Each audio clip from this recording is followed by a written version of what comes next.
കേരളത്തിൽ മയക്കുമരുന്ന് വ്യാപകമാക്കുന്നതിൻ്റെ പ്രധാന ഉത്തരവാദി SFI ആണ്.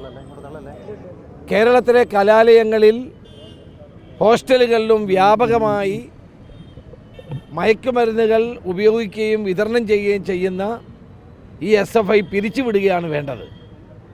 ഇതിന് പൂർണ്ണ പ്രോത്സാഹനമാണ് കേരളത്തിൻ്റെ മുഖ്യമന്ത്രി നൽകുന്നത്. SFI സമ്മേളനത്തിൽ വെച്ച് നിങ്ങൾ ഈ രീതിയിൽ തന്നെ മുന്നോട്ട് പോയാൽ മതി എന്ന് പറഞ്ഞ മുഖ്യമന്ത്രി ഇതിൻ്റെ ഏറ്റവും വലിയ ഉത്തരവാദിയാണ്. 9 വർഷമായി പിണറായി വിജയൻ കേരളം ഭരിക്കുന്നു. മയക്കുമരുന്ന് മാഫിയയെ അമർച്ച ചെയ്യാൻ എന്തുകൊണ്ട് കഴിഞ്ഞില്ല? എന്ത് നടപടി സ്വീകരിച്ചു? ഇപ്പോൾ കേരളത്തിലെ ഹോസ്റ്റലുകളിൽ പോയി റെയ്ഡ് ചെയ്യാൻ കേരള പോലീസിന് അനുവാദം കൊടുക്കുമോ? കൊച്ചിയിലെ പോലീസിനെ ഞാൻ അഭിനന്ദിക്കുന്നു. അവരെടുത്ത ഏറ്റവും നല്ല നടപടിയാണ്. ഇതുപോലെ നടപടി സ്വീകരിക്കാൻ തയ്യാറായാൽ, ശക്തമായ നടപടി ഉണ്ടായാൽ കേരളത്തിൽ ലഹരി മാഫിയയുടെ വേറിറക്കാൻ കഴിയും. ഇതിറക്കാതിരിക്കുന്നതിൻ്റെ കാരണം കേരളത്തിൻ്റെ മുഖ്യമന്ത്രി തന്നെയാണ്. 9 വർഷം കേരളം ഭരിച്ചിട്ട് ലഹരി മാഫിയയുടെ വേറിറക്കാൻ അദ്ദേഹത്തിന് കഴിയാത്ത എന്തുകൊണ്ട് ഇവരെ പ്രോത്സാഹിപ്പിക്കുന്നു? ഇവിടെ SFI എന്ന് പറയുന്ന സംഘടന കേരളത്തിലെ ക്യാമ്പസുകളിൽ നടത്തിക്കൊണ്ടിരിക്കുന്ന അക്രമങ്ങളും ലഹരി വ്യാപനവും തടയാൻ എന്തുകൊണ്ട് പാർട്ടി ശ്രമിക്കുന്നില്ല, പോലീസ് ശ്രമിക്കുന്നില്ല? എന്നിട്ടും ആ SFI അതേപോലെ മുന്നോട്ട് പോയാൽ മതി, ഒരു തിരുത്തലും നടത്തണ്ട എന്ന് പറയുന്ന മുഖ്യമന്ത്രി അല്ലേ ഇവർക്ക് പ്രോത്സാഹനം നൽകുന്നത്? അതുകൊണ്ട് കേരളത്തിൽ ലഹരി അവസാനിക്കണമെങ്കിൽ SFI എന്ന് പറയുന്ന സംഘടനയെ പിരിച്ചുവിടേണ്ടി വരും. കേരളത്തിലെ ചെറുപ്പക്കാരെ വഴിതെറ്റിക്കുന്ന, വിദ്യാർത്ഥികളെ വഴിതെറ്റിക്കുന്ന, കലാലയങ്ങളിലും ക്യാമ്പസുകളിലും അക്രമങ്ങളും അതോടൊപ്പം തന്നെ തല്ലും ഒക്കെ ഉണ്ടാക്കുന്നവരാണ്. സിദ്ധാർത്ഥൻ്റെ കൊലപാതകം ആരാണ് നേതൃത്വം കൊടുത്തത്? ആരാണ് ആ കേസിലെ പ്രതികൾ മുഴുവൻ? SFIക്കാരല്ലേ. കോട്ടയം ഗവൺമെൻറ് നഴ്സിംഗ് കോളേജിൽ നടന്ന റാഗിങ് ആരാണ് ഉത്തരവാദി? SFI അല്ലേ. ഇന്നലെ കളമശ്ശേരി പോളിടെക്നിക്കിൽ നിന്ന് കഞ്ചാവ് പിടിച്ചു, ആരാണ് പ്രതികൾ? SFIക്കാരല്ലേ. തിരുവനന്തപുരം യൂണിവേഴ്സിറ്റി ക്യാമ്പസിൽ അവിടെ കാര്യവട്ടത്ത് അവിടെ റാഗിങ് നടന്നു, ആരാണ് ഉത്തരവാദി? SFI അല്ലേ.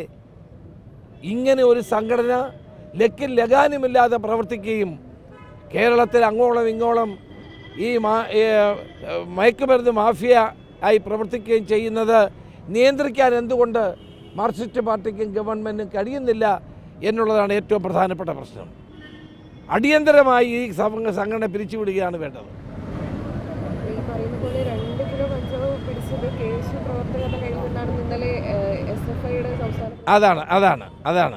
അതാണ് എല്ലാവർക്കും ബോധ്യപ്പെട്ടല്ലോ 2 കിലോ കഞ്ചാവ് ആരുടെ കയ്യിൽ നിന്നാണ് പിടിച്ചതെന്ന്. അപ്പോൾ നേരെ ആരോപണം ഇങ്ങോട്ട് ഉന്നയിക്കുകയാണ്. ഞാൻ ഈ സൂചിപ്പിച്ച ഏതെങ്കിലും റാഗിങ് കേസിൽ കേസുകാരുണ്ടോ? ഉണ്ടെങ്കിൽ ഞങ്ങൾ അന്ന് അവരെ പിരിച്ചുവിടും. ഇതിനകത്തിൽ നിന്ന് ഞങ്ങൾ അന്ന് സംഘടനയെ പുറത്താക്കും. ഇത്രയും സിദ്ധാർത്ഥൻ്റെ കൊലപാതകം നടത്തിയ ആളുകളെ പാർട്ടിയിൽ നിന്ന് പുറത്താക്കിയോ? കോട്ടയം ഗവൺമെൻറ് കോളേജിൽ നടത്തിയ റാഗിങ്ങിൽപ്പെട്ടവരെ പുറത്താക്കിയോ? കേരള യൂണിവേഴ്സിറ്റി ക്യാമ്പസിൽ നടന്ന റാഗിങ് നടത്തിയവരെ പുറത്താക്കിയോ? ഇതെല്ലാം ലഹരി ഉപയോഗിച്ചുകൊണ്ട് നടക്കുന്ന സാമൂഹ്യ വിരുദ്ധ പ്രവർത്തനങ്ങളാണ്. അവരെ എല്ലാം സംരക്ഷിക്കുന്ന നിലപാടാണ് പാർട്ടിയും മുഖ്യമന്ത്രി സ്വീകരിക്കുന്നത്.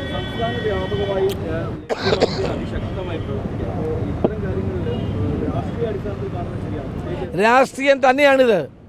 ഇതാരാണ് ചെയ്യുന്നത്? ഏതെങ്കിലും ഒരു കോൺഗ്രസ്സുകാരന് ചെയ്തിട്ടുണ്ടെങ്കിൽ പറയട്ടെ. ഇത് കേരളത്തിൽ വ്യാപകമായി പൊളിറ്റിക്കൽ പേട്രണേജ് ഉള്ളത് കൊണ്ടാണ് ഇത് നടക്കുന്നത്. ഇത് രാഷ്ട്രീയം തന്നെയാണ്.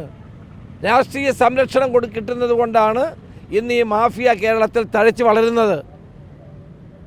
നിങ്ങൾക്കറിയാമല്ലോ, ഞാൻ ആഭ്യന്തരമന്ത്രിയായിരുന്ന കാലത്ത് ഏറ്റവും ശക്തമായ നടപടി കൊള്ളപ്പലിശക്കാർക്കെതിരെ നടത്തി.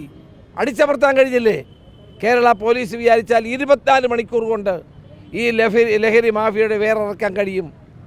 അവരുടെ പോലീസിൻ്റെ കൈകൾ ബന്ധിച്ചിരിക്കുകയാണ്. അതുകൊണ്ടാണ് അവർക്ക് കിട്ടുന്ന രാഷ്ട്രീയ പരിരക്ഷയാണ് കേരളത്തിൽ ലഹരി മാഫിയ തഴച്ച് വളരാനുള്ള കാരണം. 9 വർഷമായി കേരളത്തിൻ്റെ മുഖ്യമന്ത്രി ഉറങ്ങുകയാണ്. എന്തുകൊണ്ട് നടപടി സ്വീകരിക്കുന്നില്ല? ലഹരി ഒഴുകുകയാണ് കേരളത്തിൽ. അത് പോരാഞ്ഞിട്ടാണ് ഇപ്പോൾ ബ്രൂവറിയും ഡിസ്റ്ററിയും എല്ലാം അനുവദിക്കാൻ ഇപ്പോൾ മുന്നോട്ട് വരുന്നത്? ഒരാത്മാർത്ഥതയുമില്ല. ഇതൊക്കെ ഈ മാഫിയകളെ അമർച്ച ചെയ്യാൻ ആത്മാർത്ഥതയുണ്ടെങ്കിൽ 24 മണിക്കൂർ കൊണ്ട് ഇത് അമർച്ച ചെയ്യാൻ കഴിയും.